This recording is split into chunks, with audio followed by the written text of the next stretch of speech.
Hello everyone, welcome to our channel. ప్రస్తుతానికి తెలుగు రాష్ట్రాల్లో పొడి వాతావరణం, కొన్ని జిల్లాల్లో రానున్నటువంటి వారం రోజుల్లో మొదలైనటువంటి వర్షాలు. వివరాల్లోకి వెళ్దాం, వాతావరణ పరిస్థితులు తెలుసుకుందాం. వాటన్నిటికంటే ముందు మీరు ఇంకా మన ఛానల్ కనుక సబ్స్క్రైబ్ చేయనట్లయితే వెంటనే సబ్స్క్రైబ్ చేసి పక్కన ఉన్న బెల్ ఐకాన్ని కూడా క్లిక్ చేసేయండి. ఇక లేట్ చేయకుండా వివరాల్లోకి కనుక వెళ్ళినట్లయితే, బంగాళాఖాతంలో ఏర్పడిన ఉపరితల ఆవర్తన ద్రోణి బలపడడంతో అత్యధికంగా రానున్నటువంటి 4 రోజుల్లో తేలికపాటి నుంచి మోస్తరు వర్షపాతం నమోదవుతుందని వాతావరణ కేంద్రం వెల్లడించింది.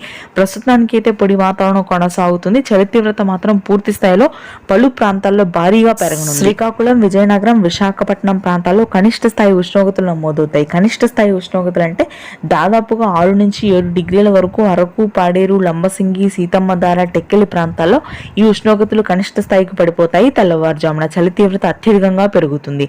పగటి సమయంలో ఉష్ణోగ్రతలు పెరిగినప్పటికీ మధ్యాంధ్ర, గుంటూరు, కృష్ణా, కోనసీమ ప్రాంతాల్లో జనవరి 2వ వారం చివరి భాగంలో తేలికపాటి నుంచి మోస్తరు వర్షపాతం నమోదవుతుందని హైదరాబాద్, అమరావతి వాతావరణ కేంద్రం వెల్లడించింది.